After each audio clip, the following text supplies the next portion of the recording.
Hi everybody, Cheryl and Lady coming to you from the Ladies Garden and Home. It is a glorious September day and I thought it would be a great time for a garden tour, so I hope you join us.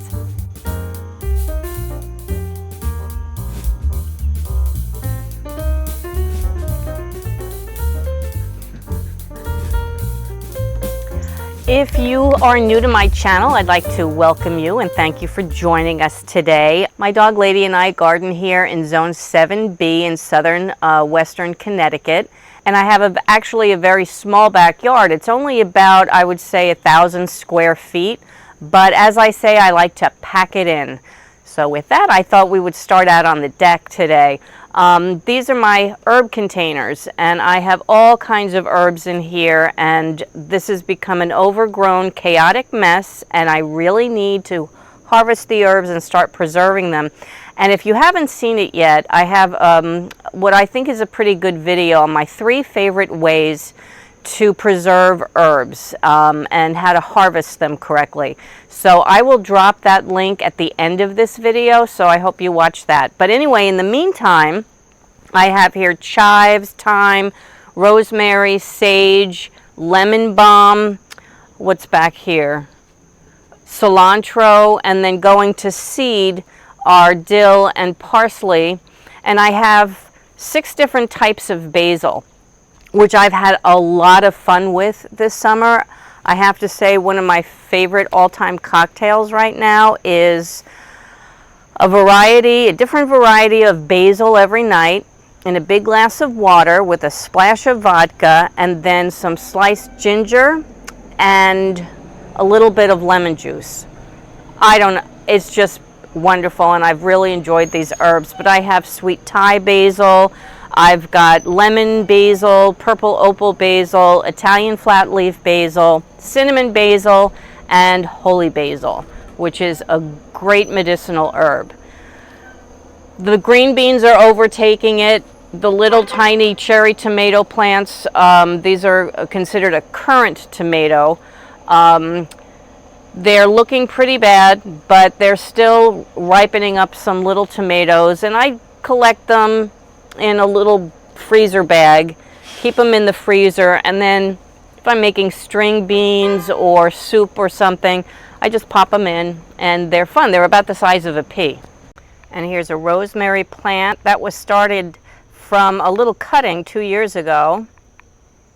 And we've got another Italian flat leaf basil plant. And up here we've got oregano. As you can see, it's gone to flower.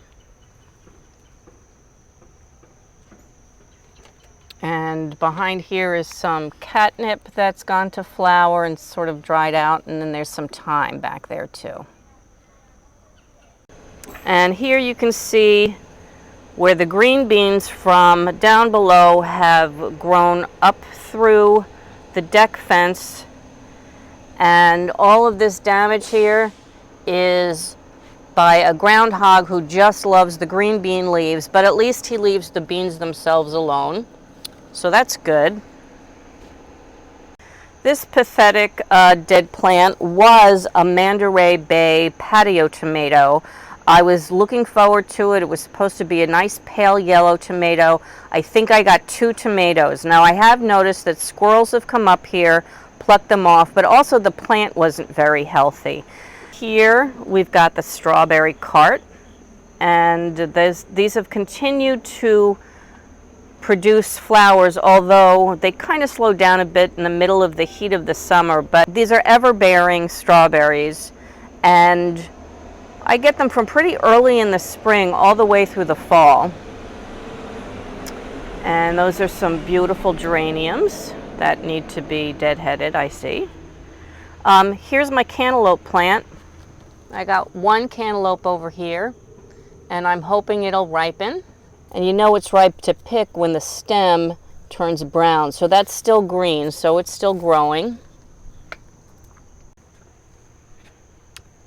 Here's the green stalk, and it sure does fill out in the summer. I've got sage here, some different varieties of basil, another one of those Mandaray Bay tomato plants. But you see how the plant itself just, wasn't very healthy.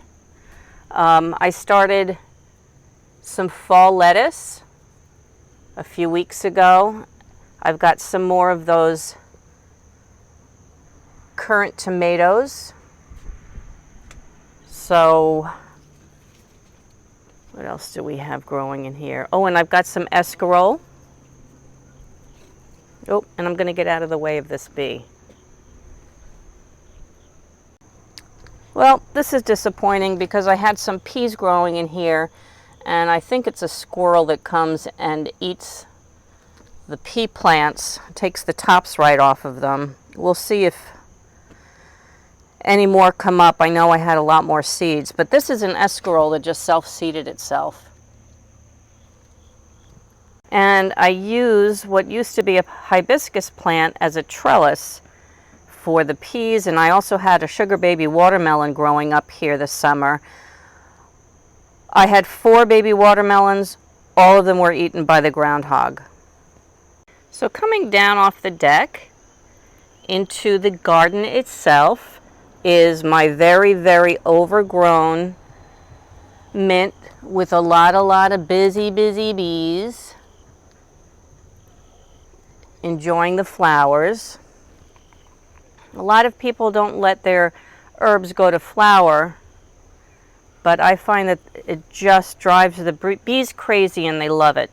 And here's an eggplant. I harvested 2 small eggplants so far this season. Not been a lot, but I do have a lot of flowers now. I pulled most of the cucumbers. Those dried leaves over there is a dead cucumber plant, but it's very intertwined with this pineapple tomato plant. So I don't want to risk harming the tomato plant by just pulling those leaves out. Also growing down below here are some carrots. I scattered those seeds from flowers from carrots. We've got nasturtium in bloom, and I trimmed back the lavender quite heavily. Lavender row over here, and this is medicinal flower garden row. Calendula did very, very well this year. The feverfew grew nicely. I harvested some of the lemongrass, and St. John's wort over here, and lamb's ear. We got a little chamomile sprouting, but what I was disappointed in was my echinacea this year. I mean, it's got some buds on it. I don't know if they'll still bloom, but the rabbits really went crazy for the echinacea.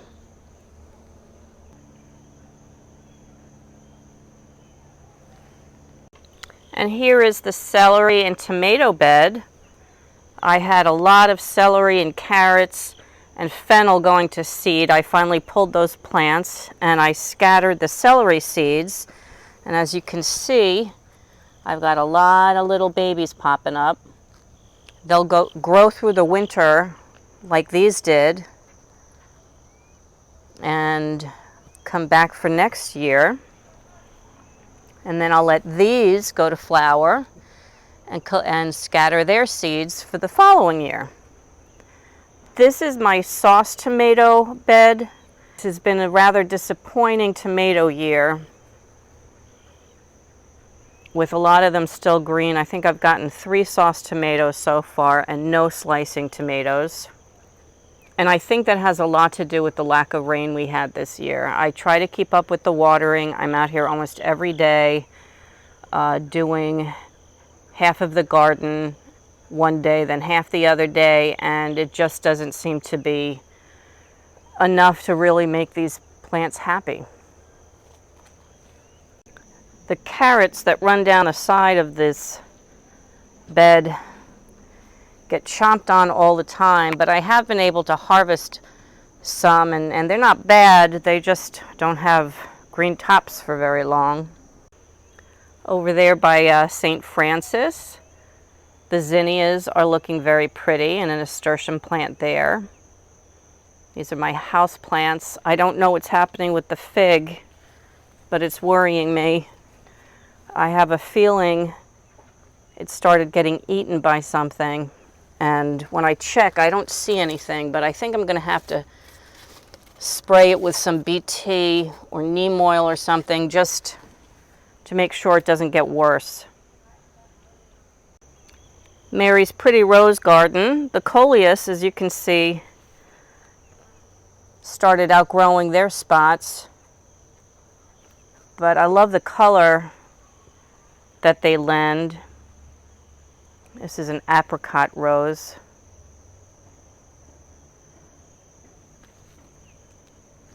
It's been a little tricky keeping these baskets happy. They need watering pretty much every day. And over here, this is, I think, a variety of Dalia. I just love the color of their flowers. This is a Citronella plant. It bloomed earlier this summer, and it does smell like that citronella candle smell. Not sure if it helps with the mosquitoes, though, because the mosquitoes have been agonizingly relentless this summer. Here's the ginger. That's growing nicely. In this bag, I've got some zinnias and some marigolds. And my little insect watering hole over here. I've got this pretty butterfly bush, and then behind it is the blueberry bush. It's putting on new growth.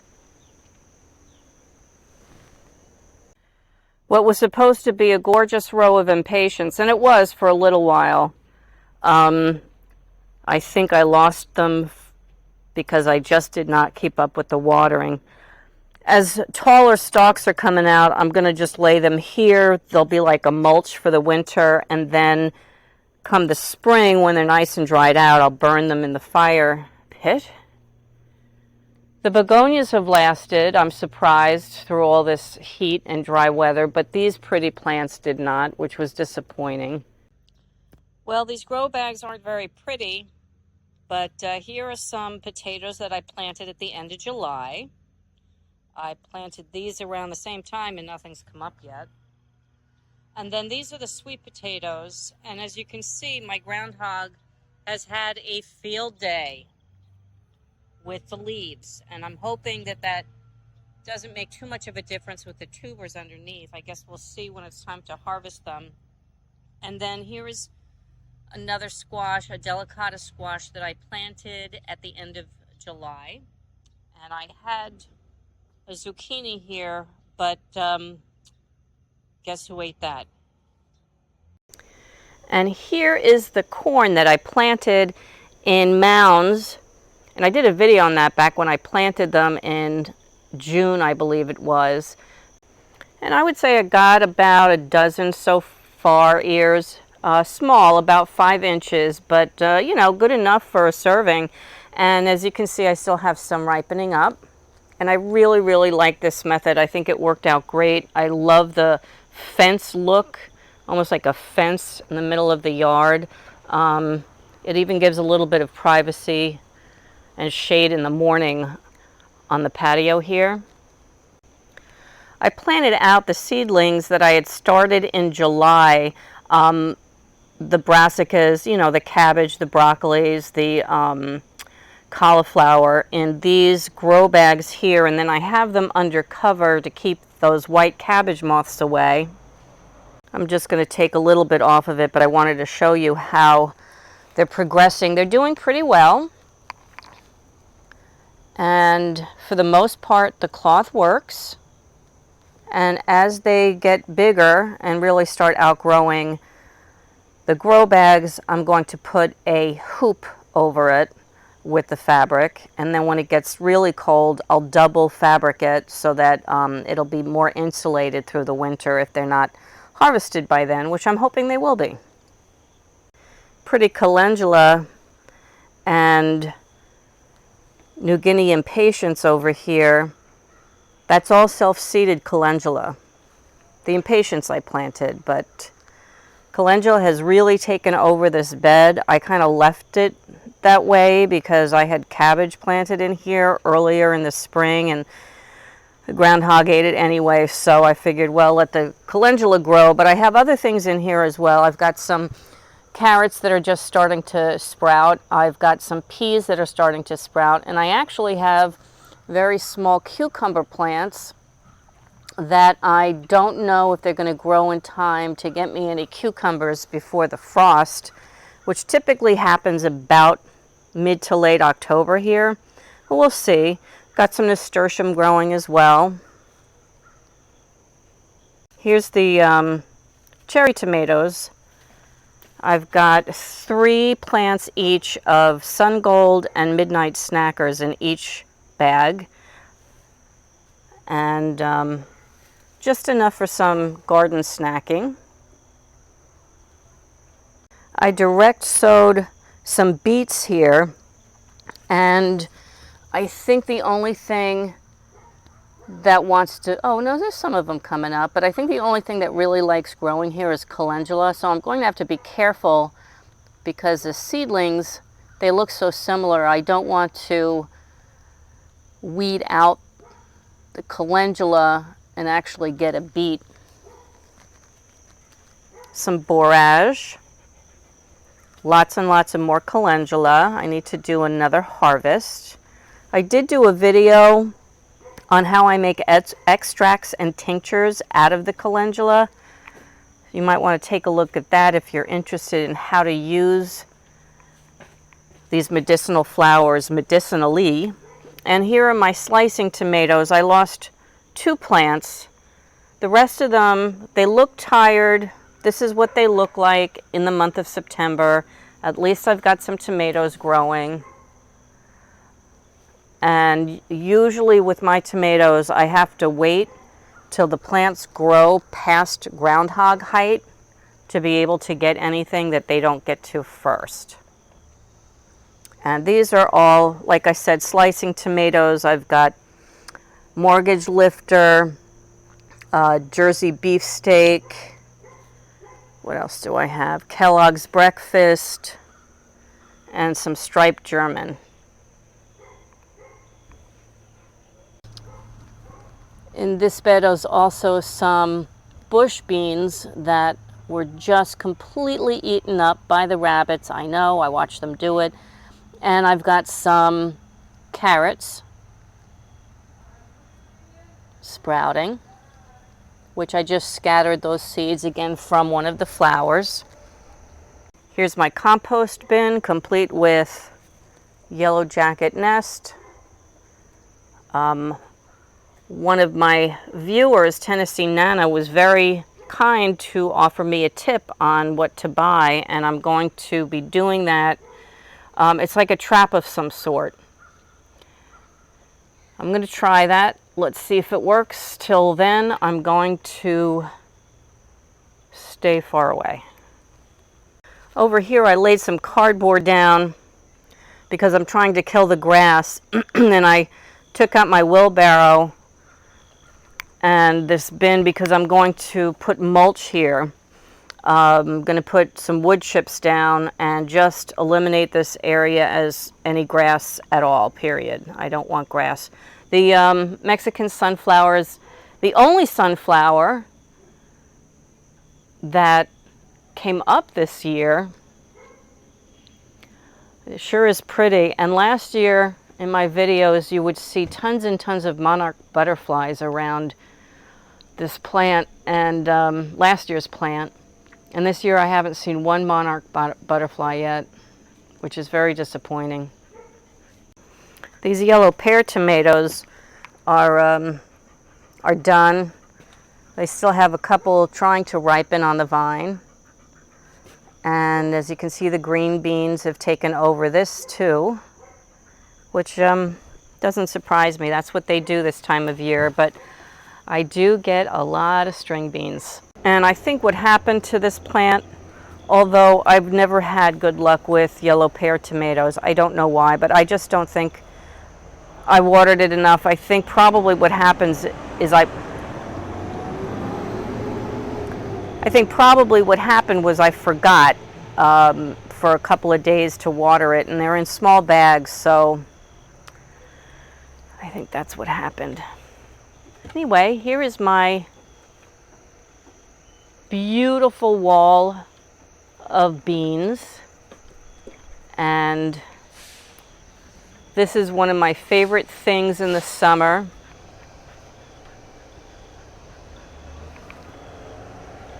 I don't know if you can see it, but there's a big spider web there, and it apparently goes across to here, and I just walked through it and I have now spider webs all in my hair. But anyway, it happens when you're a gardener.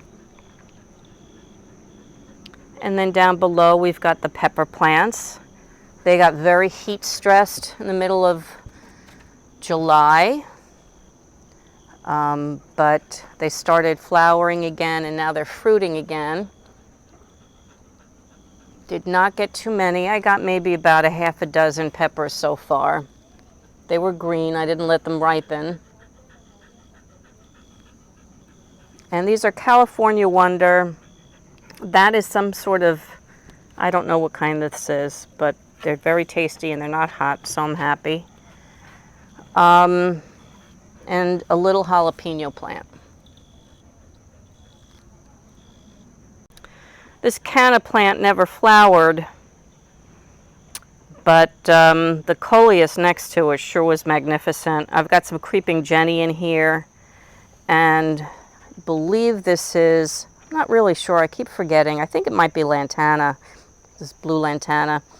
And my moss roses were chewed on by either the groundhog or the rabbits. I don't know, but they sure do like eating here in my garden. I don't know if you noticed this or not, but there's a bit of a theme running through the garden this year, which has to do with squirrels, rabbits, groundhogs, and I even found a little tiny baby mouse upstairs on the deck in one of the containers. I didn't know mice liked herbs. Anyway, I hope you enjoyed this video. If you did, please give it a like. And I hope you subscribe if you haven't already and join our growing community. And from the Ladies Garden and Home, enjoy your gardening journey. I'm going to say goodbye for Lady this time because she fell backwards down the stairs while I was filming this. And she wasn't hurt, but her dignity was a little bit blemished. So I told her to go inside and rest and stop running up and down the stairs like a puppy, because she's not a puppy. She's either 16, 17, or 18, God bless her. Anyway, bye!